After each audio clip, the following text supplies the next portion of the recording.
Alors, maintenant, dans cette vidéo, on va regarder comment on calcule l'inverse d'une matrice carrée d'ordre n quand elle est inversible. On va commencer par le cas n égale 2, c'est-à-dire une matrice carrée d'ordre 2. Alors, la proposition, qu'est-ce qu'il dit? Soit A égale A, B, C, D, une matrice carrée d'ordre 2.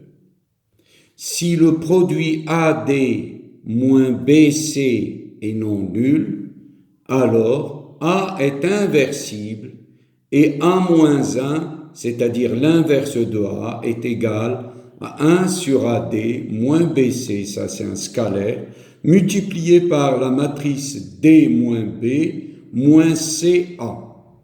Alors regardez, avant de passer au calcul de montrer que effectivement cette matrice est effectivement l'inverse de A, remarquez que la matrice qui va être l'inverse de A, c'est 1 sur AD moins BC bien sûr.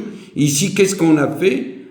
On a permuté A et D, c'est-à-dire D prend la place de A et A prend la place de D. Par contre, B et C, on les a laissés à leur place et on les a affectés seulement du signe moins, moins C, moins B. Alors maintenant, on va passer au calcul.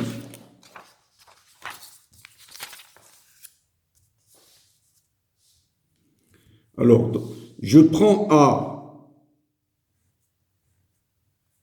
fois 1 sur AD moins BC, fois, ça c'est un scalaire, fois DA moins C moins B. Faisons ce produit. Alors, celui-ci est un scalaire, je vais le faire sortir et je vais le mettre ici. 1 sur AD moins BC fois A, qui est A, B, C, D, fois D moins B moins C, A. Alors maintenant, effectuons les opérations. C'est 1 sur AD moins BC fois AD moins BC. AD moins BC. D'accord? Moins AB plus BA.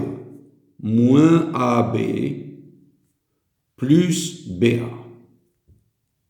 CD moins DC. CD moins DC.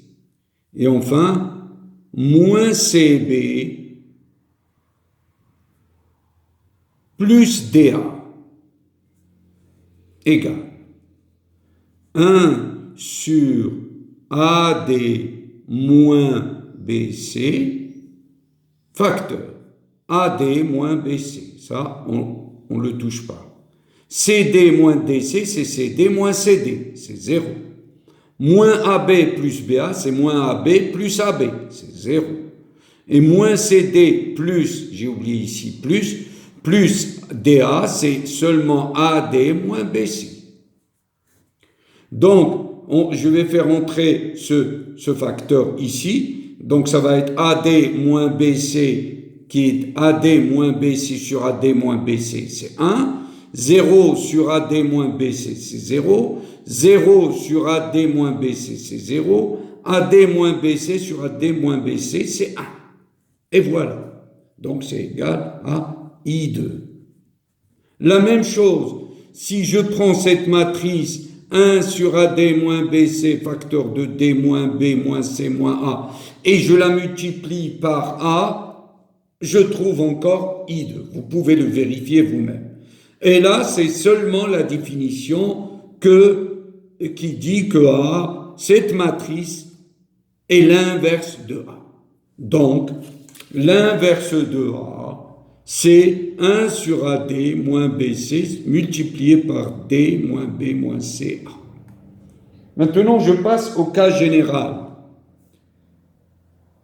Et on va utiliser ce qu'on appelle la méthode de Gauss ou la méthode de pivot Gauss pour inverser une matrice carrée d'ordre n qui est bien sûr inversible. Alors, la définition, je vais rappeler premièrement ce que c'est que les opérations élémentaires. Et vous vous rappelez bien qu'on a utilisé les opérations élémentaires pour résoudre les systèmes linéaires, pour trouver le rang d'une matrice, pour montrer même si un nombre de vecteurs sont libres ou non, etc., etc. Donc, on a incessamment utilisé ces opérations élémentaires. C'est pourquoi il vaut mieux de les rappeler. La première opération élémentaire, d'ailleurs les opérations élémentaires, on va les effectuer sur les lignes de A à inverser, de la matrice à inverser. Alors, la première opération élémentaire, c'est on peut multiplier une ligne de la matrice à inverser par un lambda non nul. Ici, vous regardez que j'ai souligné lambda non nul.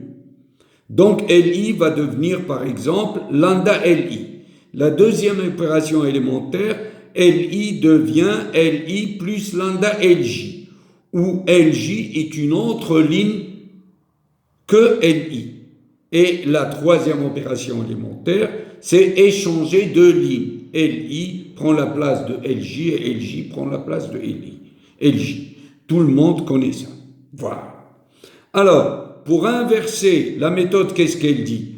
Pour inverser une matrice A, on effectue des opérations élémentaires sur les lignes de A jusqu'à la transformer en la matrice identité IN. Et ici, A, il ne faut pas oublier, c'est une matrice carrée d'ordre n. Les mêmes opérations élémentaires qu'on a effectuées sur les lignes de A seront effectuées sur IN et au même moment, jusqu'à aboutir à une matrice qui n'est autre que A-1. Alors, comment on fait? Voilà ce qu'on fait.